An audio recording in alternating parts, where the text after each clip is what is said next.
Telugu Desam party ప్రజలను మోసం చేయడానికి ప్రయత్నిస్తోందని వైసీపీ ఎమ్మెల్సీ భరత్ ఆరోపించారు. చిత్తూరు జిల్లా కుప్పం మున్సిపాలిటీలోని 3వ సచివాలయం వద్ద మున్సిపల్ చైర్మన్ సుధీర్ అధ్యక్షతన ఆంధ్రప్రదేశ్కు జగనే ఎందుకు కావాలంటే కార్యక్రమాన్ని నిర్వహించారు. ఈ కార్యక్రమానికి ముఖ్య అతిథిగా హాజరైన ఎమ్మెల్సీ భరత్ మాట్లాడుతూ 2014లో టీడీపీ నేతలు ఇంటింటికి ఏటీఎం కార్డులు ఇచ్చి మోసం చేశారన్నారు. తెలుగుదేశం పార్టీ అధికారంలో ఉన్నప్పుడు ఉచితంగా గ్యాస్ సిలిండర్లు ఎందుకు ఇవ్వలేదని ప్రశ్నించారు. కుప్పం సీటును బీసీకి ఎందుకు ఇవ్వలేదని భరత్ ప్రశ్నించారు.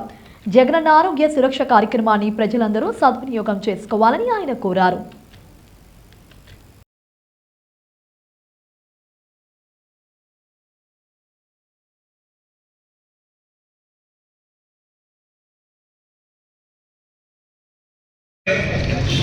అధికారం మన చేతిలో ఉన్నప్పుడు చేయలేండి, వేరే వాడు అధికారంలో ఉన్నప్పుడు నేను చేస్తాను అని మళ్ళీ మన దగ్గరికి రావడం అనేది నిజంగా చాలా ఆహ్లాదకరం, చాలా అన్యాయం కూడా. ఒకే ఒక ఉదాహరణ రంగంలో చెప్పడం మర్చిపోయాడు. అది యాక్చువల్గా అదేంటంటే 2014లో ఇదే తెలుగుదేశం పార్టీకి సంబంధించిన వాళ్ళు చంద్రబాబు నాయుడు గారు ముఖ్యమంత్రి అయిన వెంటనే ఏటీఎం కార్డు ఇచ్చినారు. మనందరికీ ఏటీఎం కార్డు ఇచ్చి ఈ ఏటీఎం కార్డు తీసుకొని పోయి నువ్వు పెట్టమ్మా, చంద్రబాబు నాయుడు గారు ముఖ్యమంత్రి అయిపోయిన వెంటనే ఆ బ్యాంకులో పెడితే ఆ బ్యాంకు నుంచి డబ్బులు వస్తాయి, డబ్బులు వచ్చిన వెంటనే మీ అప్పులన్నీ నేను తీసుకోండి అని చెప్పినారు. నాకు తెలిసి కుప్పంలో ప్రతి ఒక్క ఇంటికి ఏటీఎం కార్డు ఇచ్చింటారు. మరి ఆయన ముఖ్యమంత్రి అయ్యాడు, అయిన తర్వాత ఇప్పటి వరకు ఒక్క ఏటీఎం కార్డు అయినా పనిచేసిందా అని నేను అడుగుతా ఉన్నా. మీ అందరికీ కూడా అంతే ఉంటుంది నాకు తెలిసి.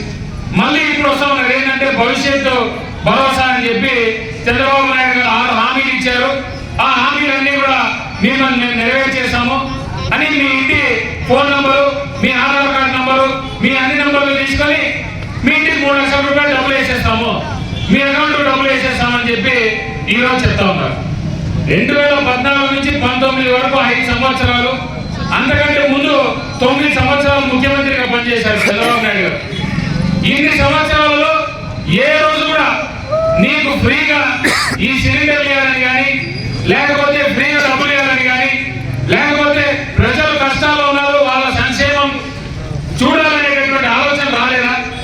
ఈ రోజు జగన్మోహన్ రెడ్డి గారు, రంగన్న గారు చెప్పినట్టు ఇన్ని రకరకాల పథకాల ద్వారా ప్రజలందరినీ ఆదుకుంటున్నారని భయపడి శ్రీరంగంగా మారిపోతుంది అని అన్న అదే నోటితో అమ్మ ఒడి మా ఇంట్లో ఇక్కడ రెస్క్ ఆఫీస్ పక్కన అందరికీ తెలిసే ఉంటుంది.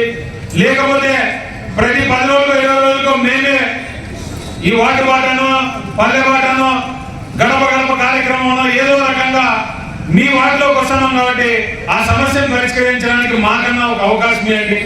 ఒకవేళ కాకపోతే రంగన్న గారు చెప్పినట్టు మీ అందరికీ క్షమాపణ చెప్పి మీ కాళ్ళకి నమస్కారం పెట్టి మళ్ళీ మేము ఇంక ఆ పక్కకు రామని మీకు చెప్పాలని చెప్తా.